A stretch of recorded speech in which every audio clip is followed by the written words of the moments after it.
I'm still baffled by the fact that no one in Ukraine has stepped forward to remove him, if for no other reason to save what's left of the country. But that doesn't seem to be possible. But your contention is that Putin has self-restrained, but Yes. that something may be coming to take that restraint off. Well, the restraint insofar as move to the river and then potentially cross and take Kyiv, I think that's a real possibility now. Because after all, he in his mind, and I think in the minds of most Russians, they've held up long enough. They have slowed down long enough. They've tried to give the opposition multiple opportunities. They have talked with us and hoped that we would ultimately come around to understanding that they are not the ones who are promoting this war and prolonging it. It is, in fact, Zelensky. I mean, President Trump has said over and over and over again, I want the killing to stop. Well, you do that by stopping the aid to Zelensky and his heinous regime that is built on a mountain of lies. I don't know how else to put it. Yeah, as well as Ukrainians dead. Yeah, I honestly think that is it's viewed in some quarters as being cruel, but I think that that's probably the absolute best, most moral thing he could do for the Ukrainians who are still alive. But we'll see what he ends up doing that. Now, so I showed you some problems in Europe, in Kyiv, about how they're viewing it. Now, let me show you that unfortunately it's not just those folks. There's some people who are a little bit disconnected in the United States. Now, this morning on our earlier show, we showed Representative Adam Smith, who was taking the Trump to task and said, "Oh, he's just giving in to Putin. He needs to, put more pressure on him. That'll show Putin who's who." So you can say, well, that's just a Democrat. Of course, he's from the Obama administration, the party, and they just want to go down that path, and he wants to hammer Trump. But here's somebody in the Senate from the Republican side. We're in a knife fight with Russia and China and Iran, and the Biden people wanted to quote Socrates to them. Putin has reneged on every promise that he has made to President Trump. His latest proposal is, nothing. He wants to keep all the territory that he's taken. He wants to prohibit Ukraine from joining NATO, and he wants America and Europe to stop helping Ukraine. I think that Putin thinks that America has taken the bullet train to Chunktown. I think he thinks we're afraid of him. He has jacked around President Trump at every turn. He has disrespected our president. I don't think it's going to get any better until we make it clear to Mr. Putin that we are willing to turn him and his country into fish food. And I'm not talking about nuclear weapons or nuclear war. I would start with oil. Okay, a lot to unpack there. I want to start with one of his first ones here, because I don't want to just dismiss this whole thing, because he says a number of things which are echoing what a lot of people say, and I'd like your view on them. First of all, this issue that Putin has reneged on every promise he's made. Is there any truth to that? I'm unaware of any promises made by President Putin other than to comply with Trump's wishes in giving peace a chance. He was always willing to halt operations if, in fact, the Ukrainians halted them. He has always been willing to sit down and talk to the Ukrainians. Remember, he was willing to negotiate with them and bring an end to the conflict in April in Istanbul in 2022. I don't know what the man's talking about. This sounds like neocon propaganda. It's kind of interesting. The left, when you hear it from Democrats, keep in mind, the Democrats were permanent apologists for Stalin and the Soviet system for decades. I grew up with that. They were always apologizing and trying to justify the horrors of communism in the Soviet state.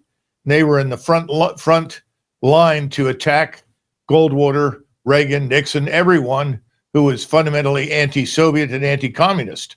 Now, all of a sudden, they've decided there's something positive and good about this strange character, Zelensky, who is really originally born in Russia and speaks Russian and is by no means a true Ukrainian. But beyond that, they seem to think he is morally superior. And we know from the heinous crimes committed by the Ukrainians against the Russian civil population, against their soldiers, nothing could be further from the truth. I don't know why he's decided to do this. Maybe this is Maybe this is his way of supporting, or he thinks he's supporting President Trump. And the notion that you're gonna hurt the Russians in connection with oil is almost laughable. I don't know where he gets that. I guess he's not aware of the oil production capacity in Russia, nor is he aware of BRICS and all the other nations in the world that are quite happy to do business with Russia, most of whom are not very happy to do business with us anymore, thanks to the terrible tariffs that have been imposed. So I don't know what the man is talking about. He's a strange duck. Maybe that appeals to his electorate. You know, there are lots of people in lots of states that like to talk in bellicose terms. I can't conceive of anything more damaging, more destructive than engaging in a conventional war, a high-end conventional war with Russia. This man's obviously learned nothing from what's happened in Ukraine, because what's happened in Ukraine is a modest example of what could be done to us in Europe. We still have troops in Poland, Lithuania, Latvia, Estonia, Romania, probably in Moldova. I don't know. If he thinks they somehow or another could put up effective defenses against the Russians in an all-out assault by a nation, quite frankly, that's ready to go to total mobilization. Russia is only a few steps away from complete mobilization and total war. We are ages away from that, and he doesn't seem to understand it. He doesn't understand that our stocks of munitions, of precision-guided munitions, all of those things are at an all-time low. They are ready to fight. We are not. Yeah, and then in fact, that's one of the things that in one of his second comment there that he, I think, inadvertently actually is accurate, but he says it as though it's some avoidable choice. He said, but you know, when we're wanting to give them everything, we're going to give them land, we're going to give them no NATO, we're going to give them, you know, demilitarization, denazification, all those kind of things that were part of that deal. And he's like, he just wants it all. This is the way he put it there. And I was thinking as I'm listening to it, I'm going, because he can take it all. Well, maybe, but I think the larger issue for Senator Kennedy is he should be a lot more concerned about the survival of Social Security, Medicare, and Medicaid financially in this country. He, along with his colleagues, have presided over this massive fiat explosion of cash and money, inflation. We are on the cliff's edge of going over into financial ruin. That's where he ought to be focused, not telling us that we should be prepared to go to war 7,000 miles away from our home in a country that is of no strategic importance to us and never has been, against another country that frankly is not our enemy. This business of a knife fight with Russia and China is nonsense. Our disputes with the Chinese are largely economic, and the Chinese are willing to talk to us. But if we decide to carry the fight to China, we'll end up fighting over some ridiculous place like Taiwan and losing, because in both cases, you're fighting the enemy on the enemy's grounds. Where does Russia have an advantage? In Eastern Europe. Where does China have an advantage? In Asia. This is stupid. This is monumentally stupid. And there's no excuse for it, except that I guess that goes down well with the folks back home. Well, where does this I guess this arrogance and this confidence, which he says will turn Russia into fish food. Number one, I don't even know what that means. But number two, but where is the arrogance that he thinks that that Trump can just make some choices and it's just going to hammer Russia in abject ignoring everything that happened in the last 3+ years? Well, arrogance benefits enormously from ignorance. And this man has no idea what kind of world we live in today. He is stuck in 1991. He seems to think that Russia is what John McCain described. You know, oil. It's a large nation with forces, but it's big, essentially an oversized gas station. You know, we all have listened to the deprecating remarks from people like this senator about Russia, all of which have turned out to be fundamentally false and inaccurate. I just don't think he lives in the real world. But then again, when you cross the river into Washington, it's really a great deal like Versailles before the revolution in 1789. Everyone was at that point was living in the same kind of fictional world. France was the great superpower. France had the biggest army. France had this, France had that. It had all these successful businesses in the middle class. And then they woke up to complete and utter financial disaster and revolution. And part of which was due to overextension overseas and wars. At that time, principally commitment to us during the revolution. I don't think this man has any feel for any of those things. He obviously knows how to get elected in Louisiana. Congratulations. But he certainly doesn't understand the world he lives in beyond the borders of the United States. Yeah, and that is the real problem. Now, on the positive side here, we do have President Trump, who yesterday reiterated his desire to bring this whole thing to a close. We want him to stop shooting, sit down, and sign a deal.